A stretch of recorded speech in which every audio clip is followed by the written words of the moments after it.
Hello and welcome back to the Civil Engineering with MSA. Improve your knowledge for your bright future. Design of steel structure पढ़ रहे थे हम लोग, और इसमें हम लोग क्या कर रहे थे जी, कनेक्शन के बारे में हम लोगों ने अच्छी तरह से पूरी की पूरी जानकारी हासिल कर ली है। आज जो हम लोग टॉपिक पढ़ेंगे वो बिल्कुल फ्रेश टॉपिक होगा और उसका नाम है टेंशन मेंबर। देखिए, टेंशन मेंबर पढ़ने के लिए आपके पास बेसिक आइडियाज़ होने चाहिए, किसके, बोल्टेड कनेक्शन के भी और वेल्डेड कनेक्शन के भी। क्योंकि जब हम लोग मेंबर पढ़ेंगे तो मेंबर को ज्वाइन करने के लिए कभी हम लोग बोल्टेड कनेक्शन का इस्तेमाल करेंगे, कभी वेल्डेड कनेक्शन का इस्तेमाल करेंगे। तो उम्मीद करता हूँ कि जितने भी इससे पहले सारे लेक्चर्स अपलोडेड है प्लेलिस्ट पर जाकर के आप लोग देख लीजिएगा, वो आप लोगों ने देख लिए होंगे और वो चीज़ें आपको समझ में आ गई होगी। तो आइए आज पूरी एनर्जी के साथ हम लोग क्या करें, नए टॉपिक को स्टार्ट करते हैं। देखिए, आज जो हम लोग बात करेंगे टेंशन मेंबर में, वो कॉन्सेप्ट पर बात करेंगे, फिर और बात करेंगे कि डिजाइन कंसीडरेशन क्या है, IS 800 2007 यानी LSM पर हम लोग बात करेंगे। तो देखिए, पहली बात तो यही आती है हमारे सामने कि टेंशन मेंबर लोग कहते हैं कि टेंशन मेंबर है क्या। भाई, ऐसा मेंबर जिसका काम क्या हो, क्या झेल ले भाई, वो टेंसाइल फोर्स को झेल ले, तो उसको हम लोग क्या कहेंगे, टेंशन मेंबर। देखिए यहाँ पर फोर्स का नेचर कैसा होगा। अगर ये कोई मेंबर है, देखिए दोनों तरफ एरो बना हुआ है ना, यहाँ पर ये कोई अगर मेंबर है, यहाँ पर अगर आप फोर्स लगा रहे हो, कैसा फोर्स लगा रहे हो, आप इसको पुल कर रहे हो ना, खींच रहे हो दोनों तरफ से, तब इसमें क्या जनरेट होगा भाई, इस फोर्स को हम कैसा फोर्स कहेंगे कि भाई ये टेंसाइल इन नेचर होगा, और ये जो हमारा मेंबर है ये क्या हो जाएगा, मेंबर इन टेंशन हो जाएगा। ठीक है, अगर इसी की जगह मैं उल्टा काम करूं कि इस मेंबर को कुछ इस तरह से मैं फोर्स लगाऊं, यानी इसको पुश करूं दोनों तरफ से, तब बात क्या करूंगा, ये फोर्स का नेचर कैसा हो जाएगा, कॉम्प्रेसिव इन नेचर हो जाएगा, और ये हमारा मेंबर कैसा कहला जाएगा भाई, कंप्रेशन मेंबर कहला जाएगा। यानी ये लोड किस तरह के लोड को झेलेगा, उस वक्त ये कंप्रेशन लोड को झेलेगा, कॉम्प्रेसिव लोड को झेलेगा, है ना। तो देखिए, बड़ी सिंपल सी बात है कि टेंशन मेंबर है क्या, ऐसा मेंबर जो टेंसाइल फोर्स को झेल रहा है। ठीक है, आप अगर बिल्डिंग बनाते हो कहीं पर, तो ढेर सारी जगह ऐसी हो सकती है ना जहां पर क्या होगा कि फोर्स कैसा आ जाएगा आपके पास, टेंसाइल इन नेचर का आएगा, तो वहां आप कुछ मेंबर को यूज कीजिएगा। तो उसके लिए आप किस तरह से डिजाइन करिएगा, अगर स्टील स्ट्रक्चर है, उसी के बारे में हम लोग इस टॉपिक पर बिल्कुल डिटेल में बात करेंगे कि हम लोग किस तरह से उसकी स्ट्रेंथ को फाइंड आउट करेंगे, क्या क्या कंसिडरेशन करेंगे हम लोग, किसके हिसाब से, IS 800 2007। बड़ी सिंपल सी बात है। तो देखिए, आज जो है हम लोग बात करते हैं कि डिफरेंट टाइप ऑफ फेलियर, क्योंकि हमको मतलब तो इससे रहेगा ना कि हम जो बिल्डिंग बना रहे हैं, आपने जो बिल्डिंग बनाया वो बिल्डिंग क्या हो, टूटे नहीं। आपने मान लीजिए एक बिल्डिंग बनाया है किसका, स्टील स्ट्रक्चर का, और वो टूट गया तो आपका नाम खराब होगा। तो आपको क्या करना होगा, आपको डिज़ाइन करना होगा। डिज़ाइन आप क्यों करिएगा, ताकि आप उसमें सारे लोड को अप्लाई करके देखिएगा कि आपका जो स्ट्रक्चर है उस लोड को झेलने के लायक है या नहीं है। तो उसके लिए आपको क्या जानना पड़ेगा, आपको ये जानना पड़ेगा कि क्या क्या फेलियर हो सकता है। तो देखिए, टेंशन मेंबर में जो फेलियर की मैं बात करूँ, टाइप्स ऑफ फेलियर की बात करूँ, तो 3 तरह के बेसिकली हमारे पास में आते हैं फेलियर। जिसमें पहला जो हमारे पास में फेलियर आएगा वो किस तरह का फेलियर आएगा जी, yielding of gross section. Yielding नाम से ही आपको वो सोम वाला थोड़ा सा यील्डिंग याद आ रहा होगा ना, जो हम लोगों ने पढ़ा है। देखिए, एक तो होती है बात जो लिखी गई है ना, अंग्रेजी में बड़ी बड़ी सी बात है, और एक बात होती है जो हम लोग समझ ले। तो पहले हम लोग समझ लेते हैं, फिर उस बात पर भी आते हैं कि हो क्या रहा है मामला। देखिए, अगर ये मेरा कोई मेंबर है एक, है ना, कुछ इस तरह सा प्यारा सा सुंदर सा एक मेंबर है, आपने क्या किया, दोनों साइड फोर्स लगाया, मान लीजिए P फोर्स लगा दिया, P किलो न्यूटन का आपने फोर्स अप्लाई किया। कैसा फोर्स अप्लाई किया, आप इसको पुल कर रहे हो, यानी कि क्या डेवलप होगा यहाँ पर होगा इस ये मेंबर किस लोड पर आ जाएगा, टेंसाइल लोड के अगेंस्ट सब काम करेगा। तो देखिए, होगा क्या, होगा ये कि इस मेंबर का, यानी इस स्ट्रक्चर का लेंथ बढ़ेगा ना। लेकिन ये कब तक बढ़ेगा, बढ़ते बढ़ते एक ऐसा भी तो कंडीशन आ जाएगा ना कि इतना इसका लेंथ बढ़ गया कि अब ये किसी काम का है नहीं, यानी मेंबर टूटा तो नहीं है लेकिन इसका लेंथ बहुत ज़्यादा बढ़ गया, इसके एक्सिस के अलोंग इसका लेंथ बहुत ज़्यादा क्या हो गया है, इंक्रीज हो गया है। तो इस तरह का अगर कोई फेलियर देखने को मिलता है तो हम लोग इस फेलियर को कहेंगे yielding of the gross section. इस पूरे ग्रॉस सेक्शन का क्या हो गया है, यील्डिंग हो गया है। यही इसीलिए यहाँ पर एक बात लिखी जाएगी, क्या लिखी जाएगी कि in this type of failure where in the yielding of gross section occurs, there is a significant amount of deformation occurs before the material actually get fractured। भाई, इतना जो है हम लोगों को क्या दिखा, ये जो है वो को क्या दिख गया, ये वाला डिस्टेंस यहाँ पर दिखेगा, तो ये आपको क्या दिख जाएगा जी, यहाँ पर क्या हो गया है, डिफॉर्मेशन हो गया है ना। और ये सिग्निफिकेंट अमाउंट ऑफ डिफॉर्मेशन क्या होगा, मेक द स्ट्रक्चर अनसर्विसेबल। ठीक है, इसकी वजह से क्या होगा, अब स्ट्रक्चर किसी काम का हमारे पास बच नहीं जाएगा। तो ये क्या हो जाएगा आपके पास, पहली बात हो गई किसके regarding, yielding of the gross section. ये हम लोग क्या देख रहे हैं, बार बार इस पर जरूर से रहिएगा। डीएसएस में ये परेशानी होती है कि हम लोग क्या है, टॉपिक स्टार्ट करते हैं और जब बात करना शुरू कर देते हैं तो हम लोग ये भूल जाते हैं कि किस बारे में बात कर रहे हैं। यहाँ पर आपको ये बात याद रखना होगा कि हम लोग जो बात करेंगे अभी वो सिर्फ और सिर्फ इस बारे में बात कर रहे हैं कि टाइप्स ऑफ फेलियर क्या हो सकते हैं, क्योंकि एक बार अगर आपको बीमारी पता चल गई तो आप उसका इलाज भी क्या है बहुत आसानी से ढूंढ लीजिएगा। तो पहली बीमारी क्या हो गई भाई, यील्डिंग ऑफ ग्रॉस सेक्शन, ठीक है, ये भी समझ में आ गया। दूसरी बात ये कही जाएगी, लेकिन अगर ये बीमारी है तो इसका इलाज भी साथ साथ में दे दे तो ज़्यादा अच्छा है। तो आईएएस कोड है हमारे पास, ठीक है।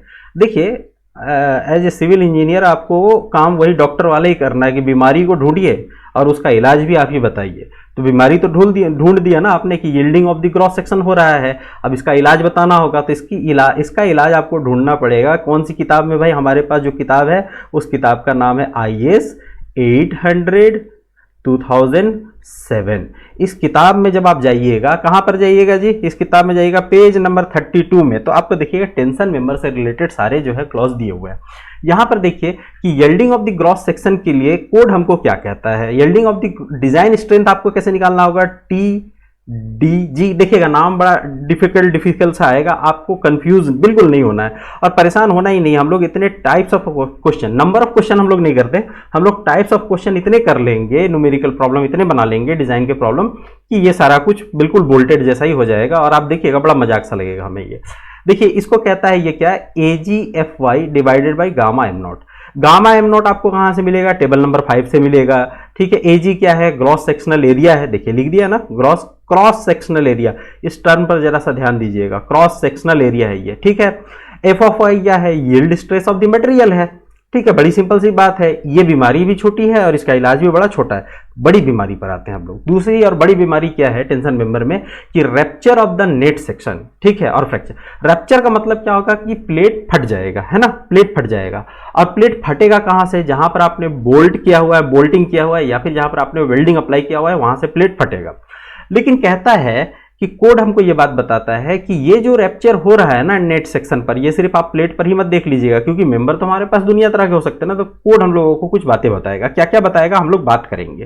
पहले इस पर देख लेते हैं कि ये कहता क्या है कि when the net section of the member reach the ultimate stress, ठीक है भाई, बहुत बढ़िया बात है। Rupture of the material takes place, मतलब क्या है कि जब ये अपने अल्टीमेट स्ट्रेस तक पहुंच जाएगा, यानी आपने मान लीजिए लोड लगाया, फोर्स लगाया, आप एक हद तक फोर्स ही लगाओगे ना भाई, जितना मेंबर आपका झेल सकता है। सपोज दैट ये कोई आपका मेंबर है, ये हम लोग बना लेते हैं प्यार से, यहाँ मान लीजिए आपने बोल्ट अप्लाई, ये बोल्टेड में भी आपने ये बात पढ़ा है ना, ये कोई बहुत हम लोग नई बात नहीं कर रहे हैं। मान लीजिए आपने इस तरह से इसमें लोड लगाया, मान लीजिए दोनों साइड से पी आपने लोड लगा दिया, इसकी इंटेंसिटी को आप बढ़ाते जा रहे हैं। एक ऐसा कंडीशन आएगा ना कि अब यहाँ पर जो है ये प्लेट कहेगा कि हम जब टिक ही नहीं सकते, तो ये अपने आप को तोड़ने की कोशिश करेगा ना, इसी को तो कहेंगे फ्रैक्चर हो गया या फिर रैप्चर हो गया।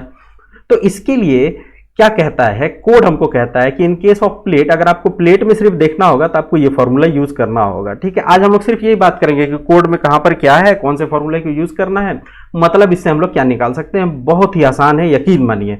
जब आप इसका प्रॉब्लम सॉल्व कीजिएगा तो आपको लगेगा बिल्कुल ही ये मजाक है। देखिए यहाँ पर कोड क्या कहता है, आपको कोड कहता है TDN, इससे पहले क्या नाम दिया था, इससे पहले नाम दिया था क्या, TDG। किस केस में नाम दिया था, यील्डिंग में, है ना।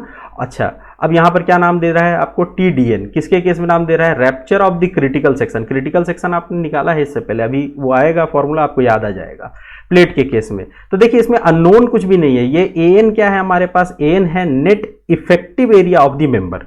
देखिए जब आपसे कहा जाए, अच्छा चलिए अभी थोड़ी देर बाद बात करते हैं, जब एक 3D डायग्राम लेकर के आया हूं आप लोगों के लिए, फिर वहां पर बात करेंगे तो समझ में आएगा। अभी फालतू कंफ्यूजन पैदा करके कोई फायदा नहीं। FU क्या हो जाएगा जी हमारे पास, ultimate stress of the material. AN क्या हो जाएगा, net effective area of the member, ठीक है। अच्छा, गामा M1 क्या हो जाएगा, पार्शियल सेफ्टी फैक्टर। इसको टेबल नंबर 5 में देखिएगा जरूर से, टेबल नंबर 5 बड़े काम की चीज है, जब तक DSS रहेगा तब तक टेबल नंबर 5 रहेगा, ठीक है।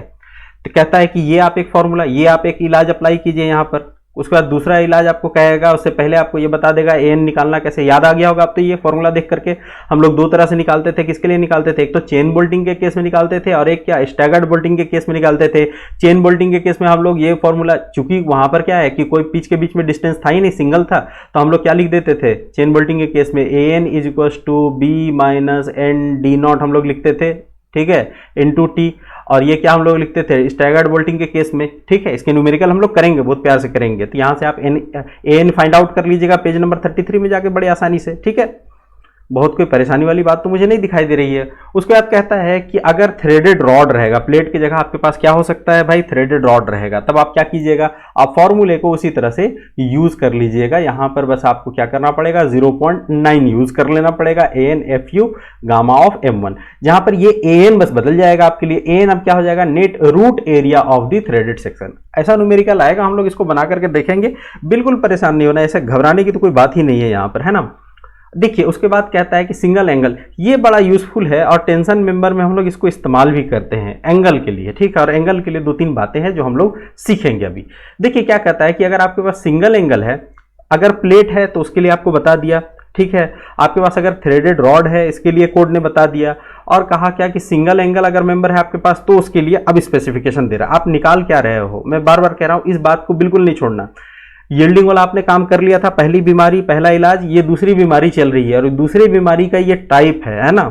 ये दूसरी बीमारी के हम लोग टाइप देख रहे हैं कि कौन सा टाइप होगा तो किस तरह का इलाज देना है हम लोगों को। ये दूसरी बीमारी का पहला टाइप था हमारे पास, अगर प्लेट मिल गया तो क्या करेंगे, अगर थ्रेडेड रॉड मिल गया तो क्या करेंगे। अब कहता है तीसरा इसका टाइप बनेगा कि भाई ये थोड़ा सा क्या हो जाएगा और म्यूटेंट हो गया बेचारा। अब क्या हो गया कि अगर सिंगल एंगल है हमारे पास तो हम लोग क्या करेंगे, सिंगल एंगल अगर होगा हमारे पास तो कोड कहता है, बहुत कोई परेशान होने वाली बात नहीं है, ये बात कोड भी कह रहा है, आपको फॉर्मूला यूज करना है। ये लंबा चौड़ा सा फॉर्मूले में जो आपको दिखाई देगा वो चीजें दो दिखाई देंगी।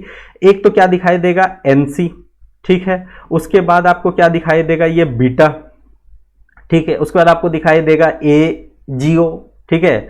उसके बाद आपको और ऐसी कोई बात नहीं दिखाई देगी। बीटा के लिए देखिए यहाँ पर बहुत प्यारा सा फॉर्मूला लिख ही दिया है, जो सारी चीजें हैं वो आपको बता दी गई है। अब हम लोग बात कर लेते हैं कि ये NC क्या है। NC अगर आप देखिएगा कोड में खुद ही लिखा गया है कि net area of the connected leg. यहां पर अब हम लोग बात करेंगे कि कनेक्टेड लेग क्या होता है और आउटस्टैंडिंग लेग क्या होता है। देखिए ये कोई डायग्राम बना हुआ है ना, ये डायग्राम देखिए, ये डायग्राम बोल्टेड के लिए बना हुआ है और ये वेल्डेड के लिए। ये डायग्राम मैंने नहीं बनाया, ये डायग्राम कहां पर बना हुआ है, ये डायग्राम बना हुआ है आपके IS कोड में। देखिए यहां पर मैंने इस बात को लिख भी दिया है कि घबराने की कोई जरूरत ना हो जाए आपको, ये 2007 के पेज नंबर 33 में आपको ये डायग्राम मिल जाएगा बड़े प्यार से। तो देखिए यहां पर ये क्या कह रहा है कि ये जो मेंबर से जुड़ा हुआ जो लेग है ना, कोई एक एंगल सेक्शन का, देखिए चूंकि यहां पर एंगल लिख ही दिया है तो सारी बात अब किस पर होगी, एंगल सेक्शन पर होगी, है ना। तो देखिए जो मेंबर से जुड़ा हुआ पोर्शन है ना, ये वाला पोर्शन आप देखिएगा, इस लेग को ये कहता है कि ये कनेक्टेड लेग है, ठीक है। बहुत अच्छी बात है क्योंकि ये मेंबर से जुड़ा हुआ है। देखिए कोई भी एंगल सेक्शन अगर है, अगर आपको ये कंफ्यूजन हो रहा तो मैं ये बात एक बात बताऊं आपको, कोई एंगल सेक्शन कुछ इस तरह से आपने प्यारा सा बना रखा है, देखिए इस तरह से। अब इस एंगल सेक्शन के दो लेग है, लेग नंबर 1, लेग नंबर 2। जो भी लेग किसी मेंबर से जुड़ा रहेगा उस लेग को हम लोग नाम क्या दे देंगे, उस लेग को हम लोग नाम दे देंगे कनेक्टेड लेग। अच्छा, जो मेंबर फ्री रहेगा उसको हम लोग नाम क्या देंगे, आउट स्टैंड लेग। देखिए लिख रखा है यहां पर, है ना, out stand leg, outstanding leg और क्या, कनेक्टेड लेग। पहली बात तो ये क्लियर हो गई। अब जरा देखिए ये जो है BS यहां पर लिखा हुआ है, एक टर्म BS जो है आपका शियर लेग है। शियर लेग क्या है आखिरी में जाकर के बात करेंगे हम लोग, इस पर अभी घबराने की जरूरत नहीं है। लेकिन BS को फाइंड आउट कैसे करना है, तो कहता है कोड कि बोल्टेड के केस में तो आप कुछ इस तरह से फाइंड आउट कर सकते हो। देखिए यहां पर फॉर्मूला कोड ने खुद ही लिख दिया है कि W का मतलब क्या होगा, आउटस्टैंडिंग लेग का लेंथ माइनस WF, यानी कनेक्टेड लेग का कहां से, इसके इस एंड पॉइंट से लेकर के जो बोल्ट आपने अप्लाई किया उसके सेंटर तक, ठीक है, माइनस T जहां पर क्या हो जाएगा जी, आपका थिकनेस हो जाएगा। अच्छा, उसके बाद कहता है कि अगर वेल्डेड कनेक्शन होगा, मैंने आपको पहले ही कहा ना, क्लास के पहले मैंने आपको बता दिया कि आपको बोल्टेड के और वेल्डेड के दोनों आपको क्या करने पड़ेंगे, सारे इसके जो है स्पेसिफिकेशंस आपको पता होने चाहिए, नहीं तो क्या होगा, काम बहुत ज्यादा गड़बड़ हो जाएगा। तो देखिए BS इक्वल टू क्या हो जाएगा, BS इक्वल टू डायरेक्ट हो जाएगा आपके पास W। तो BS इक्वल टू क्या हो जाएगा आपके पास, डायरेक्टली W क्या है, देखिए आउटस्टैंडिंग लेग का लेंथ है आपके पास। अच्छा, अब देखिए एक चीज आपके पास निकल करके आएगी कि LC क्या है। ये LC आपको यूज करना है बीटा में, है ना। सारी चीजों को आज बस एक आप ओवरव्यू की तरह से लीजिए। मैं बार बार कह रहा हूं कि आपको इतने बड़े बड़े फॉर्मूले, इतने बड़े बड़े नाम देख करके अंदर से क्या होगा, बहुत डर सा लगेगा, लेकिन डरना बिल्कुल नहीं है। ये जितना बड़ा दिख रहा है उतना ही अंदर से खोखला निकलेगा, क्योंकि जब हम लोगों को करना क्या है, हम लोगों को करना है इसके डिजाइन के प्रॉब्लम सॉल्व करने। जब सॉल्व करेंगे हम लोग तो आप लोग देखिएगा बड़े आसानी से सॉल्व होगा, बहुत आसान तरीके से ये बनता चला जाएगा। देखिए एलसी क्या है, length of the end connection है ना, इंड कनेक्शन का लेंथ है। अब देखिए एक बात समझिए कि आपका एंड कनेक्शन का अगर ये लेंथ है तो दो चीजें हो सकती है, एक तो केस हो जाएगा वेल्डेड के लिए और एक केस हो जाएगा बोल्टेड के लिए। तो कहता है कि ये जो एलसी है, अगर आपके पास कोई ऐसा मेंबर मिलता है जहां पर कि कनेक्शन कैसा बना हुआ है, वेल्डेड कनेक्शन बना हुआ है, तो आप क्या कहिएगा कि length of the weld along the load direction, ठीक है, लोड के डायरेक्शन में जो लेंथ ऑफ द वेल्ड होगा, ठीक है, क्वेश्चन में बहुत क्लियरली दिया होगा, हम लोगों को परेशान नहीं होना कि किसको लेंगे।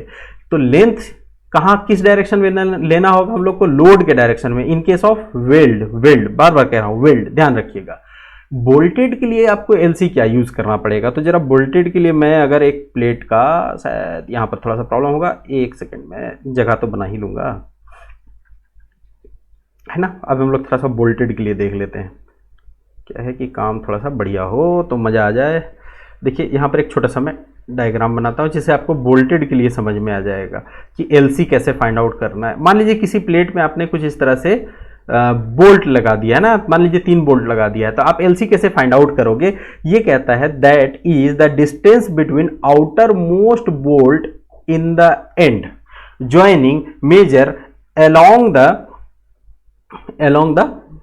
The load direction. ठीक है, चलिए इस बात को करते हैं हम लोग कि यहां पर क्या हो जाएगा कि आपको इस वाले बोल्ट के से लेकर के इस, यानी जो दोनों है ना, एक अगर आप इधर से देखिएगा तो पहला और आखिरी बोल्ट ना, इसके बीच का ये जो डिस्टेंस अगर आपको मिल रहा है, इसको आप क्या नाम दे दीजिएगा, एलसी। ठीक है, बड़ा आसान है। 2-3 चीजें यहां पर नहीं है जिसको आपको देख करके परेशान नहीं होना है। बीएस निकालना है, बीएस के लिए फॉर्मूला दिया हुआ है। अच्छा, उसके बाद एलसी जो है आपको निकालना है। एलसी के लिए मैंने बता ही दिया, बोल्टेड के लिए क्या होगा, वेल्डेड के लिए क्या होगा। एन आपको पता ही है, एएनसी जो है वो आपको बता ही दिया गया है, एजीओ आपको बता ही दिया गया है, टी जो है थिकनेस ऑफ लेग, ये सारा कुछ आपको पता है ना। अच्छा, मैं यहां पर एक बात कर लेता हूं आप लोगों से, और वो बहुत जरूरी बात है। देखिए 2 आपके पास में टर्म आएंगे, है ना, यहां मैं ऊपर में थोड़ा सा यहां पर लिख देता हूं तो बात बन जाएगी। देखिए 2 टर्म आएंगे आपके पास, हमेशा आते रहेंगे, एक होगा ग्रॉस और एक होगा net in case of area.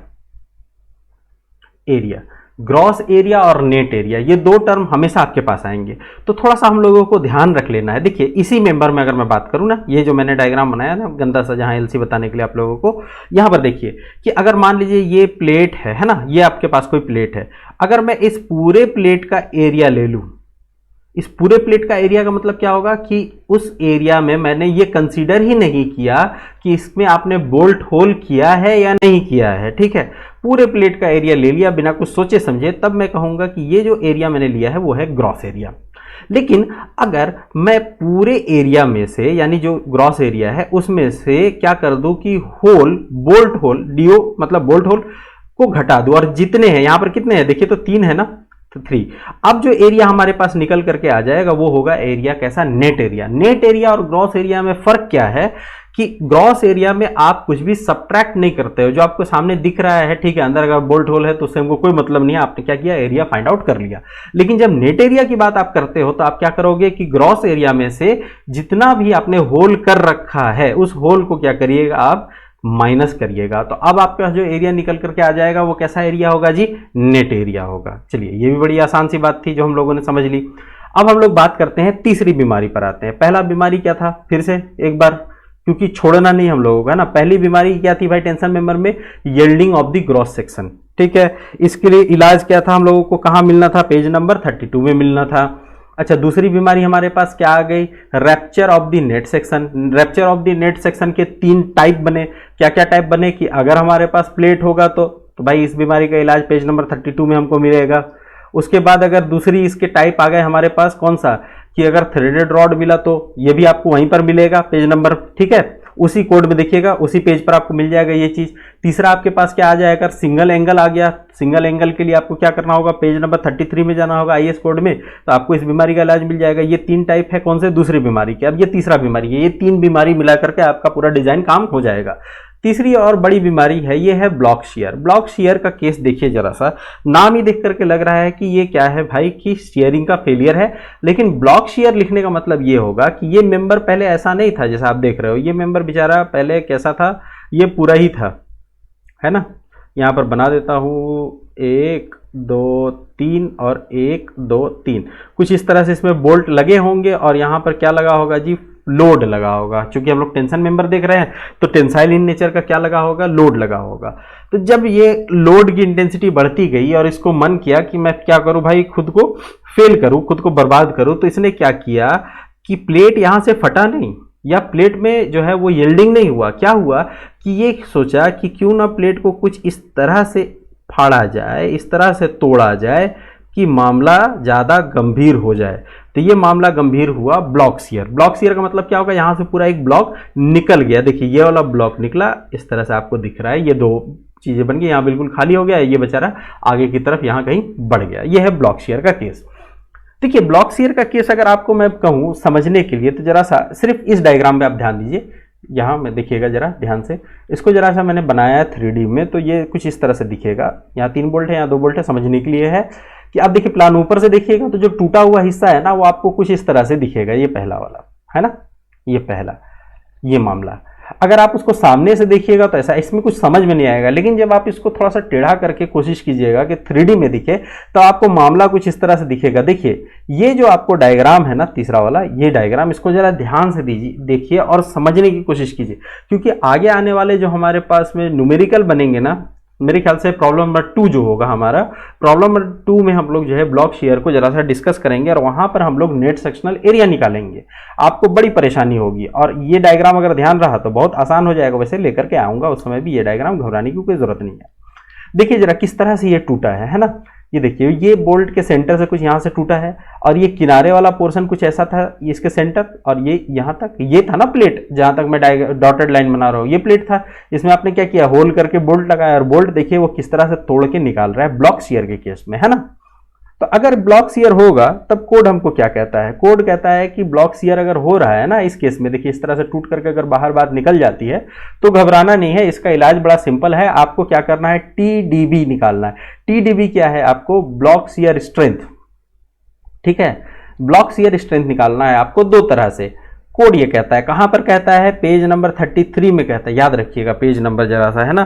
Clause number अगर आपसे कोई कहे तो क्लॉज नंबर देखिएगा, यहाँ सबके क्लॉज नंबर है लिखे हुए। 6.4.1 में ये बात कहता है, क्या कहता है, आप TDB निकालिए, 2 तरह से निकालिए, AVGFY divided by √3 gamma m not plus 0.9 TNFU divided by gamma m1। खैर पढ़ तो आप सकते हो, लेकिन यहाँ पर जो पढ़ रहा हूँ, यहाँ क्यों पढ़ रहा हूँ मैं बताता हूँ आप लोगों को। उसके बाद कहता है, एक बार तो ये निकालिए, ये फर्स्ट नंबर निकालिए और दूसरे बार में इसको जरा फाइंड आउट कीजिए और दोनों का मिनिमम आपको लेना है ना, दोनों में से जो मिनिमम होगा, यहाँ पर कहता है minimum 0.9 AVNFU divided by √3 gamma m1 plus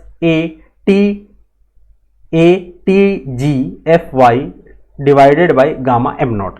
देखिए यहाँ पर जो हमारे लिए इंटरेस्ट की बात है, अब हम लोग बात करते हैं ब्लॉक शेयर में जरा सा खुद के इंटरेस्ट की बात।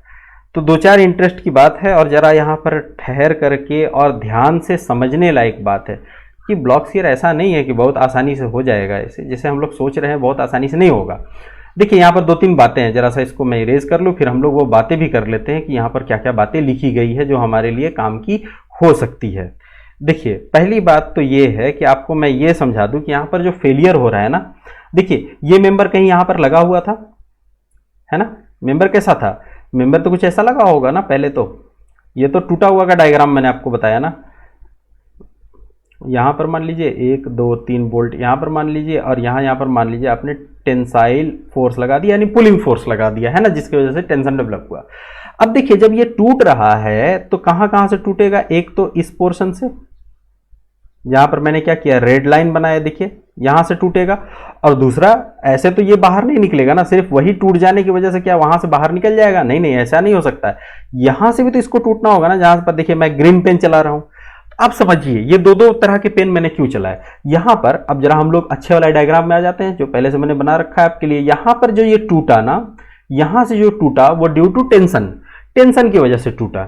लेकिन ये जो रेड वाली लाइन आप देख रहे हो बहुत प्यार से, ये जो रेड वाली लाइन देख रहे हो, फोर्स लगने की वजह से प्लेट जब यहां से टूटा तो ये टेंशन की वजह से नहीं टूटा, ये टूटा किसकी वजह से, शियर की वजह से, ठीक है। यानी कि इस मेंबर में ध्यान से देखिएगा, इस मेंबर में मैं सरफेस का नाम दे दूं अगर आपको समझने के लिए, A B सी, तीन सरफेस है जो कि यहां से टूट के निकले हैं। तो सरफेस ए में और सरफेस बी में जो काम जिसने किया है वो किसने किया है भाई, शेयर फोर्स ने किया है। और सरफेस सी में जिसने काम किया उसका नाम क्या हो जाएगा भाई, टेंशन फोर्स ने किया है यार, ठीक है, टेंसाइल फोर्स की वजह से ये काम हुआ है।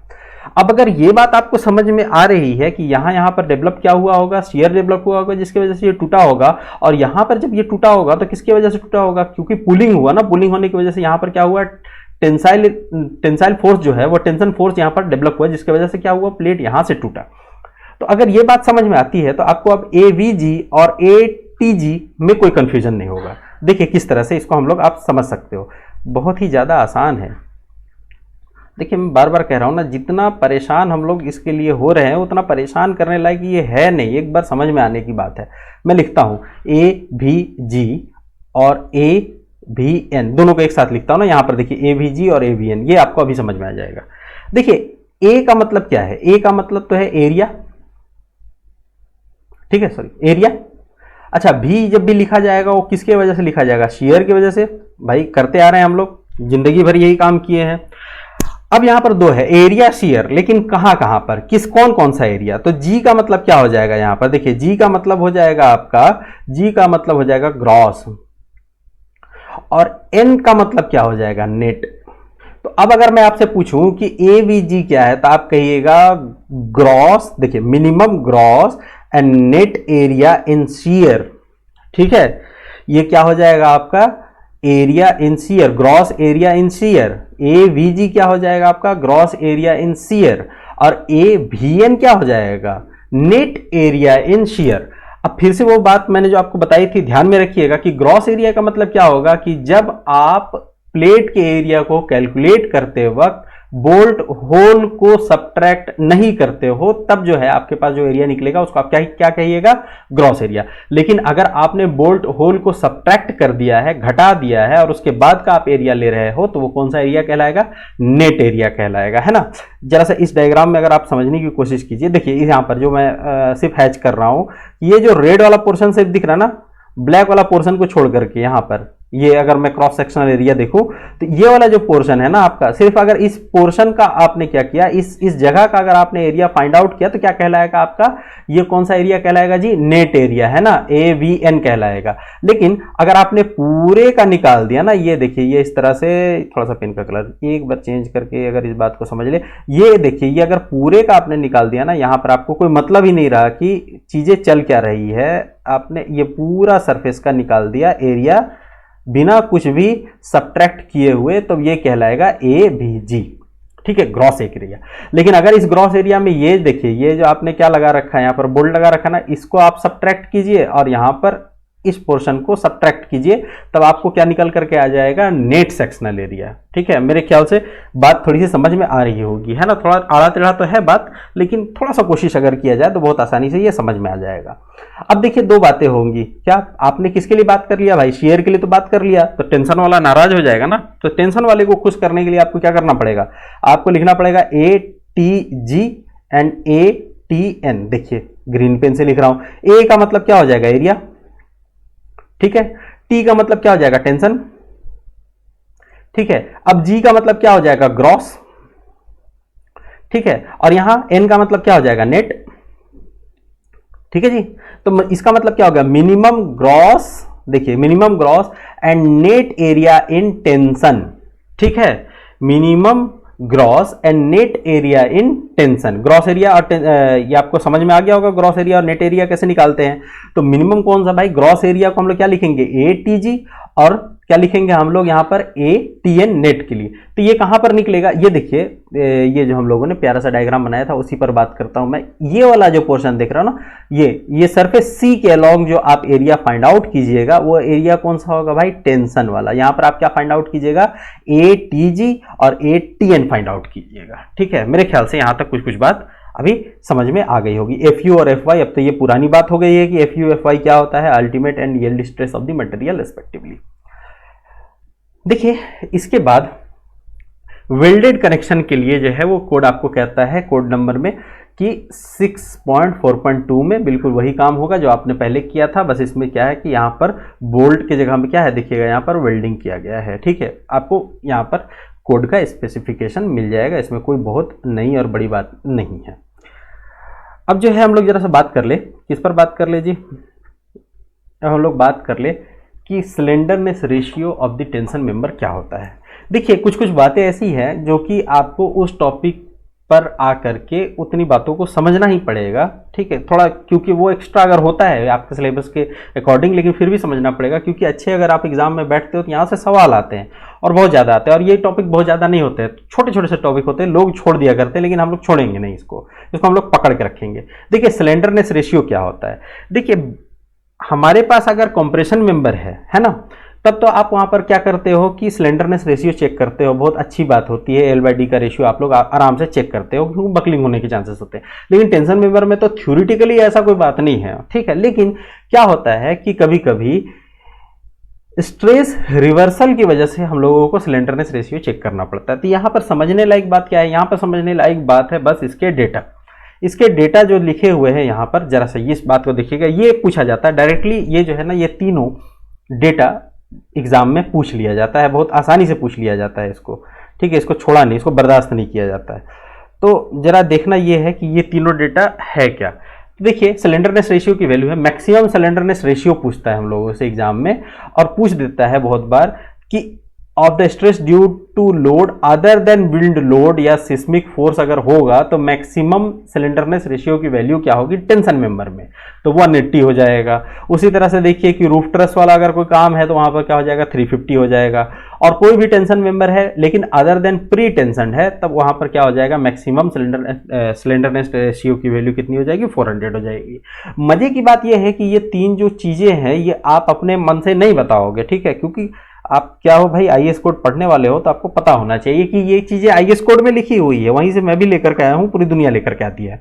आईएएस 800 2007 में आप जाइएगा, टेबल नंबर 3 में, पेज नंबर 20 में आपको मिलेगा। लेकिन चूंकि यहाँ पर क्या है कि आपको टेंशन के साथ साथ बहुत सारे कंप्रेशन मेंबर भी दिए हुए हैं, तो टेंशन मेंबर के केस में अगर स्लेंडरनेस रेशियो आपको देखना है तो सीरियल नंबर 2, सीरियल नंबर 5 और सीरियल नंबर 6 अपने काम का है, ठीक है।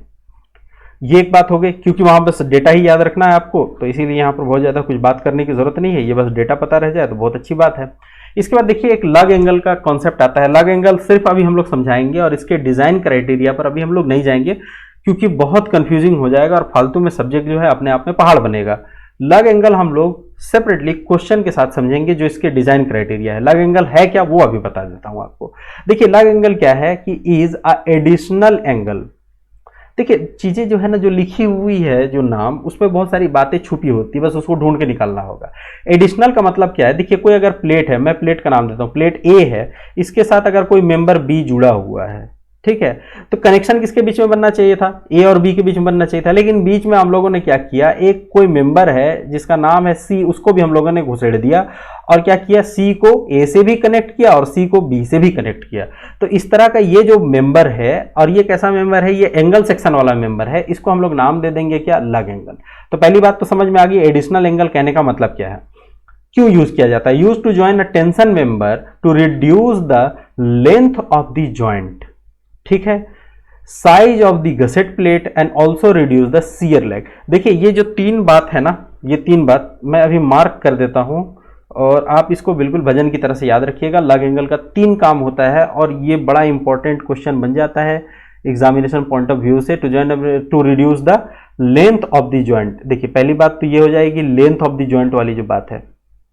दूसरा size of the gusset plate, reduce the size of the gusset plate. और तीसरा बात हो जाएगा to reduce the shear lag. ठीक है, तीन तरह की बातें होगी। अब यहां पर हम लोग एक एक करके बात को समझते हैं क्या क्या है। देखिए कि अगर मान लीजिए आपने कोई इस तरह का क्या है जॉइंट बनाया है, आपने चेक किया जॉइंट को, आप पहले भी चेक करते थे ना बोल्टेड कनेक्शन में, ठीक है, चेक आपने किया, आपको ऐसा लग रहा है कि भाई ये जॉइंट हमारा तो चलेगा नहीं, तो नहीं चलेगा मतलब फेल कर जाएगा। तो इसके लिए क्या है तरीका कि ये जो आपके पास मेंबर बी है इसकी लेंथ को और बढ़ाइए, ठीक है, गसेट प्लेट की तरफ और लेकर के आइए और नंबर ऑफ बोल्ट बढ़ाइए। इतने के लिए आपके पास स्पेस है नहीं और जो है आपके पास ये जो एंगल सेक्शन है, मेन मेंबर है, ये हो जाएगा बर्बाद ज़्यादा का ज़्यादा। तो हम लोग क्या करें कि एक और एंगल इसके साथ में कुछ इस तरह से जोड़ दे, उसका काम क्या हो कि इस जॉइंट को भी स्ट्रेंथ दे और ये आपस में जुड़ा भी रहती, ये हो जाएगा लग एंगल। पहला काम तो हो गया ना कि आपने रिड्यूस कर दिया लेंथ ऑफ जिस जॉइंट को, कि अब जो है सेक्शन मेंबर बी को बहुत आगे तक बढ़ाने की जरूरत नहीं है, ठीक है। दूसरा क्या बात होगा कि साइज ऑफ गसेट प्लेट, जब मेंबर बी को आप ज़्यादा दूर तक लेकर के जाते हो तो आपको गसेट प्लेट भी बड़ा लगाना पड़ता है, उसकी भी ज़रूरत नहीं है, ठीक है, इसी गसेट प्लेट में आपने एडजस्ट कर दिया। और तीसरा इसका काम है कि ये शियर लैग को भी रिड्यूस करता है। देखिए शियर लैग है क्या, शियर लैग ये है कि मान लीजिए आपने यहाँ पर कोई एक लोड लगाया होगा, है ना, किसी मेंबर में आपने अगर मान लीजिए लोड लगाया है ना, फोर्स लगाया, कैसा, पुल इन नेचर का लगाया, ठीक है, आप बाहर की तरफ इसको खींच रहे हो, तो खींच रहे हो तो आपने अभी भी देखा था ना कि ब्लॉक शियर के केस में क्या था कि भाई शियर तो डेवलप होगा ही वहां पर। ये शियर जो है वो क्या है कि बिल्कुल आसानी से, जितना मान लीजिए ये बोल्ट नंबर 1 है, बोल्ट नंबर 2 है, बोल्ट नंबर 3 है, बिल्कुल बेसिक सी बात कर रहे हैं हम लोग समझने के लिए कि अगर बोल्ट नंबर 1 के आसपास जितना शेयर की वैल्यू है बोल्ट नंबर 2 के पास आसपास भी उतनी होगी, 3 के पास भी उतनी होगी, तब तो हम कहेंगे कि यहाँ पर क्या है कि शेयर जो है वो बिल्कुल कैसा है, यूनिफॉर्म है। लेकिन अगर आप देखिएगा कि बोल्ट नंबर 1 के आसपास शेयर की वैल्यू बहुत ज़्यादा है, शेयर स्ट्रेस की वैल्यू, और 2 के आसपास जो है थोड़ी सी कम आई, 3 के पास और ज़्यादा कम आई, तो ये जो लैग हो रहा है ना शेयर का, इसी को हम लोग कहते हैं शेयर लैग। और ये जब हम लोग लग एंगल लगाते हैं तो लग एंगल का एक बहुत बड़ा काम ये भी होता है कि ये क्या करता है, रिड्यूस द शेयर लैग। तो देखिए ये पूरी एक कहानी थी। और शेयर लैग से रिलेटेड जो बात आपको मिलेगा कोड में, वो सिर्फ मैं बता देता हूँ कि पेज नंबर 83 में आपको क्लॉज नंबर 10.12 में आपको मिल जाएगा, ढेर सारी बातें लिखी हुई है। लेकिन अभी हम लोग बिल्कुल इसको डिस्कस नहीं करेंगे, अगर इसको हम लोग डिस्कस करेंगे तो फालतू में परेशानी बढ़ जाएगी। हम लोग इसको बिल्कुल न्यूमेरिकल के साथ प्यार से डिस्कस कर लेंगे, ठीक है, घबराने की जरूरत नहीं है, बात करेंगे हम लोग इस पर। तो देखिए ये आज के लिए हमारी पूरी की पूरी कहानी थी जिसको आप लोगों ने समझा। उम्मीद करता हूँ ये बात समझ में आई होगी। अभी हम लोग जरा सा ऑब्जेक्टिव एक सवाल देख लेते हैं। उससे पहले आप लोगों को यही कहना चाहूँगा कि देखिए इससे रिलेटेड अगर कोई भी आपको डाउट्स आते हैं तो आप कमेंट सेक्शन आप ही के लिए खुला हुआ है ना, आप उसमें कमेंट कीजिए, पॉसिबल होगा तो मैं वहीं पर आपको जवाब दे दूंगा। अगर ऐसा कोई डाउट होगा जो वहाँ जवाब देना पॉसिबल ना हो पाया, यानी अगर कुछ समझाने लायक बात रही, तो एक सेपरेट उसके लिए वीडियो लेकर के आ जाएंगे, है ना, बहुत आसान है। तो आप अपने डाउट्स पूछा कीजिए। अभी आप लोगों ने जो कुछ पढ़ा इसके लिए जरा सा देखते हैं हम लोग ऑब्जेक्टिव अगर सवाल होता है तो किस तरह का आ सकता है। देखिए सवाल ऐसा है कि failure by the block shear at end connection of the plate involve, क्या इन्वॉल्व होता है, शियर अलोंग 2 प्लेन होगा, टेंशन अलोंग 2 प्लेन होगा, देख लीजिएगा सारे ऑप्शन। ये सारे जो सवाल अभी आपको मैं बोल रहा हूँ ये सारे सवाल आए हुए हैं अच्छे एग्जामिनेशन में, और ये सवाल कौन से हैं, बेसिक सारे सवाल पूछे जाते हैं। तो इसीलिए मैं बार बार जोर देता हूँ कि आप बिगिनर लेवल पे बेसिक्स को अपने क्लियर कर लो, बहुत आसान है, ठीक है, कोई भी एग्जाम। दूसरा सवाल देख लीजिए किस तरह का है कि design strength of the tension member is govern by rupture at a critical section, yielding of the gross area, block shear of a end region, क्या होगा। ये सारे आंसर आपको देने हैं कमेंट सेक्शन में, है ना। उसके बाद जरा देखिए सवाल क्या है कि net sectional area of a tension member is equal to its gross sectional area, क्या होगा भाई, gross sectional area plus the area of the bolt hole divided by the area of the bolt hole multiply by the area of bolt hole minus the area of rivet hole. देखिए ये rivet यहाँ पर लिखने का एक बहुत बड़ा मकसद था कि देखिए कोई भी अगर सवाल अब टेंशन मेंबर में आपको कभी गलती से मिल जाए जिसमें कि बोल्ट लिखा हो, उसकी जगह में रिवेट उसने लिख दिया, घबराने की जरूरत नहीं है, जैसा बोल्ट के लिए बनेगा वैसा ही रिवेट के लिए बनेगा, ठीक है।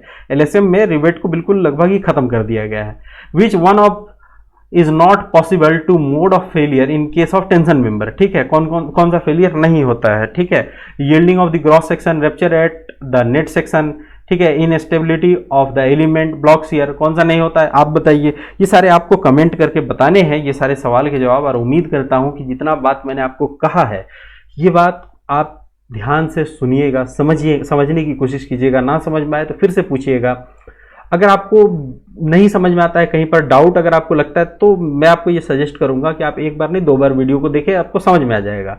वैसे भी आज जो हम लोगों ने बात किया वो सारी की सारी डिजाइन कंसिडरेशन के हिसाब से हम लोगों ने बात किया, इसके लिए घबराने की बिल्कुल जरूरत नहीं। हम लोग न्यूमेरिकल करेंगे, सारा चीज क्लियर हो जाएगा। बिना डेटा की चीजें क्लियर नहीं होती है, डेटा आएगा न्यूमेरिकल में सारी चीजें क्लियर होती चली जाएगी, ठीक है। उम्मीद करता हूं कि आज का लेक्चर आप लोगों को पसंद आया होगा। आप क्या करिए कि आपने अगर अभी तक चैनल को सब्सक्राइब नहीं किया है तो सब्सक्राइब कीजिए, अपने दोस्तों तक इस लेक्चर को शेयर कीजिए, और क्या कीजिए, पढ़ते रहिए, अपना ख्याल रखिए, अपनों का ख्याल रखिए। Thank you for watching.